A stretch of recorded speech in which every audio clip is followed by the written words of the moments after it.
তারেক রহমান সাহেব কিভাবে চলে এটা আপনার জানার কোনো রাইট নেই।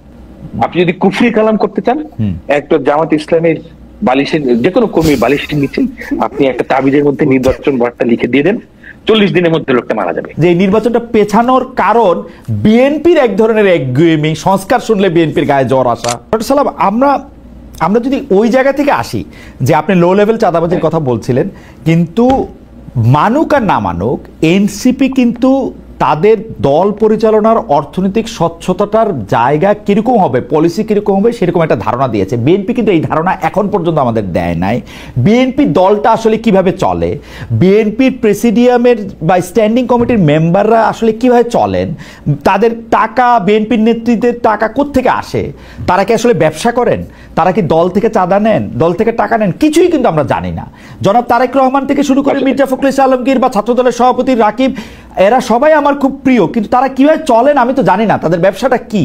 এবং তারা কিন্তু কখনো এই প্রতিশ্রুতি আমাদের দেন না যে তারা আমাদের জানাবেন যে এটা কিভাবে তারা চলে। There are two things.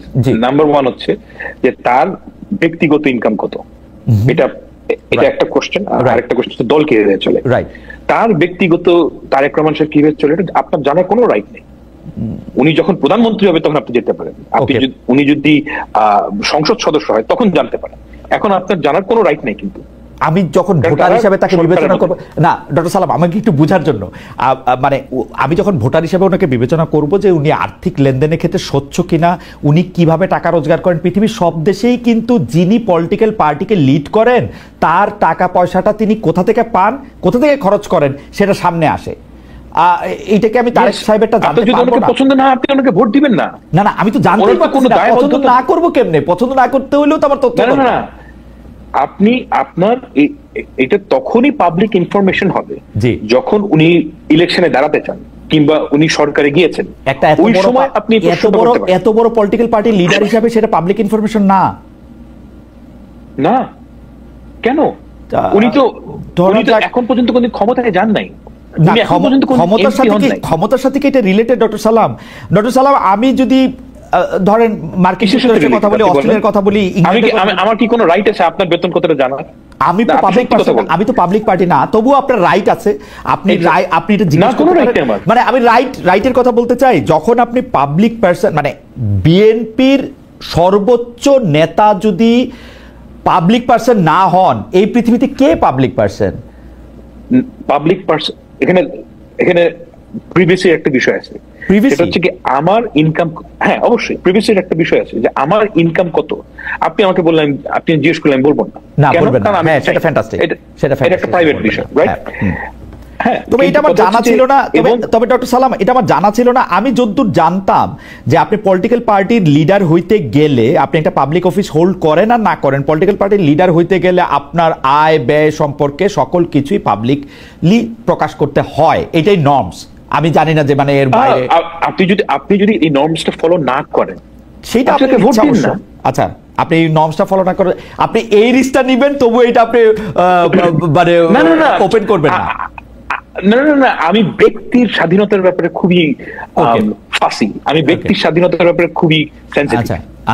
আচ্ছা ঠিক আছে। তাহলে এই থিওরিতে তার মানে হচ্ছে যে বিএনপি যারা করতেছেন তারা আর্থিকভাবে কি, তার নিজের পেশা কি, নিজের ব্যবসা কি, সেইটা উনার যখন নির্বাচন কমিশনে উনি যখন ভোটে দাঁড়াবেন তখন তিনি একটা ফর্ম ফিল আপ করবেন, উনি লিখবেন, কিন্তু আমার এমনিতে জানার অধিকার নাই। ঠিক আছে, এটা আমি চেক করে দেখবো না যে এটা আমার জানার অধিকার আছে কিনা।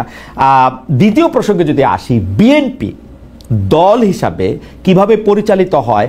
আমি এনসিপি 150টা গাড়ি নিয়ে গেলে আমি হইচই শুরু করি, বিএনপি যে 1500 গাড়ি নিয়ে বাইর হয়। আজকে তারেক সাহেব যদি বাংলাদেশে আসে 15,000 গাড়ির মিছিল হবে, কম পক্ষে 1.5 লাখ হইতে পারে। সেইটার জায়গাটা কোত্থেকে হবে, সেইটা কি আমরা একটা জবাব চাইতে পারবো? মানে ওইটা কোন জায়গায় হবে? অফকোর্স ব্যাপারটা হচ্ছে বাংলাদেশে এনসিপি যেভাবে চলছে, আওয়ামী লীগও সেভাবে চলতো, বিএনপিও সেভাবে চলে। এবং আপনি এটাকে যেই নামেই ডাকেন, এটা হচ্ছে কি চাঁদা, মানুষের চাঁদায় চলে, সিম্পল এজ দ্যাট। এখন আমাদের যেটা দরকার সেটা হচ্ছে কি এখানে একটা স্বচ্ছতা আনা দরকার, রাইট? সেই জায়গাটায় আমাদের যে সমস্যাটা হয়েছে আমাদের এই 5ই আগস্টের পরে, আমাদের যে এন্টায়ার এনভায়রনমেন্ট সোশ্যাল মিডিয়ায় বলেন এমন টক্সিক হয়ে গেছে যে প্রত্যেকের গলার মধ্যে ছুরি চাপ মারতে চায়। এই জায়গায় যদি আমরা সিভিলাইজড ওয়েতে বলার চেষ্টা করতাম যে ওকে, লেটস রেগুলেট আওয়ারসেলভস, আমরা কিভাবে কাজটা করব সেটা ঠিক করি, ওই পরিবেশটাই এখন আর নাই। একে দেখতে পারে না এবং আমরা যথারীতি বাঙালির যে আচরণ সেই আচরণে চলে আসছি। অ্যাবসলিউটলি। এখন এমন অবস্থা তৈরি হয়েছে যে আমরা ছোটবেলায় ওই ড্রাকুলার ছবিতে দেখতাম যে নায়ক একটা ওই ক্রস দেখাতো এমনি করে, এবং ওই ক্রস দেখালে ড্রাকুলা করে মারা যেত। তারপর পরে গিয়ে দেখলাম যে ওই টার্কিশ ছবিতে আয়তাল কুরসি বললেই হয়। জামাত এবং এনসিপি নেতাদেরকে আপনি যদি একটা প্ল্যাকার্ড লিখে নির্বাচন শব্দটা লিখে দেন, সর্বনাশ হয়ে যাবে। আপনি যদি কুফরি কালাম করতে চান, একটা জামাত ইসলামের বালিশের, যে কোনো কর্মীর বালিশের নিচে আপনি একটা তাবিজের মধ্যে নির্বাচন ওয়ার্ডটা লিখে দিয়ে দেন, 40 দিনের মধ্যে লোকটা মারা যাবে। পিকিউলিয়ার অবস্থা।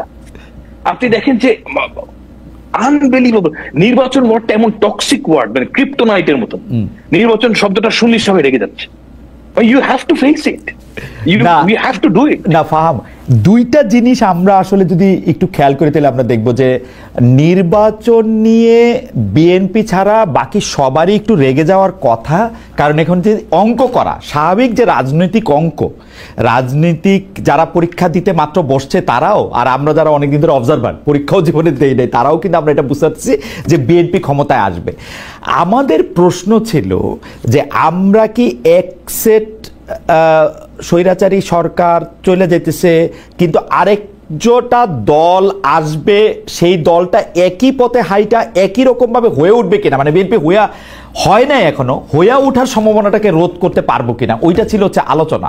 সেই জন্য কিন্তু বারবার কিছু সংস্কারের কথা বলা হয়েছে, কিছু পরিবর্তনের কথা বলা হয়েছে। বিএনপি যদি এখন যে বিষয়ে রাজি হয়েছে, প্রধানমন্ত্রীর 2 টার্মের কথা আমি যদি বলি, আরও একটা দেখলাম যে নির্বাচন কমিশন গঠনে প্রধানমন্ত্রীর একক এখতিয়ারের কথা যদি বলি, সেগুলি যদি 2025-এর ডিসেম্বরের আগে রাজি হইতো, তাহলে বোধহয় নির্বাচনটা আরেকটু আগেও হইতে পারতো। আপনার কি মনে হয় না যে এই নির্বাচনটা পেছানোর কারণ বিএনপির এক ধরনের একগুয়েমি, সংস্কার শুনলে বিএনপির গায়ে জ্বর আসা, এরকম কিছু? না, আমি বিএনপি তো ম্যাক্সিমাম সংস্কার মেনে নিয়েছে। না, মানছে অনেক পরে। ডক্টর সালাম, আপনি খেয়াল করেন, এটা হলো গত 1-2 সপ্তাহের ডেভেলপমেন্ট। না, আমি আপনাকে বলি যে বিএনপি ফান্ডামেন্টাল কিছু সংস্কার মানে নাই। ফান্ডামেন্টাল সংস্কারের মধ্যে একটা হচ্ছে এনসিপি, সাংবিধানিক কাউন্সিল, সেটা ঠিক আছে, সেটা আমি বলছি। হ্যাঁ, এই ধরনের কয়েকটা ফান্ডামেন্টাল সংস্কার বেশি প্রধানমন্ত্রী হইতে পারবে না, সেটা তো বিএনপি প্রথমে মানতেছিল, মেনে নিয়েছিল না। এটা এখন মানছে। এটা যদি গত বছর মানতো তাহলে ইলেকশন আরো আগে হইতো। এইটা একটা হাইপোথিসিসের কথা বললাম। না, আপনি ইউ আর রিডিং ইট রং। আচ্ছা, জামায়াত ইসলামী এবং এনসিপি এই দুটো দল নির্বাচন চায় না, অ্যাজ সিম্পল অ্যাজ দ্যাট। আমাদের হান্নান মাসুদ যাই বলুক, তাদের যে অ্যাক্টিভিটি, এটা ক্লিয়ার। এই সরকার অথর্ব, এই অপরাধে তাদের অথর্বপনা দীর্ঘদিন ধরে করতে দিতে হবে। এটা হচ্ছে কি এনসিপির অফিসিয়াল স্ট্যান্ড। আমার মনে হয় যে আপনাকে তো এই জি, আপনি শেষ করেন, একদম শেষ করেন। আমি হান্নান মাসুদকে আর প্রশ্ন করতে চাই না, আপনার মন্তব্য যদি মনে করেন, জি, আপনি যদি মনে করেন যে এই সরকার অথর্ব, আমি এই ওয়ার্ডটা ইউজ করতে চাই না, কিন্তু এই ওয়ার্ডটা, এটা সত্যি কথা, এই সরকার খুবই দুর্বল এবং আমরা চাই যে এখান থেকে আমরা উত্তরণ করতে। আপনি তো এই দুর্বল সরকারকে রেখে দিলে ওই দুর্বলতা থেকে আপনি মানে বেরোতে পারবেন না। ওকে, মানে দুর্বলতার রিজনটাই হচ্ছে কি এই যে তারা অনির্বাচিত।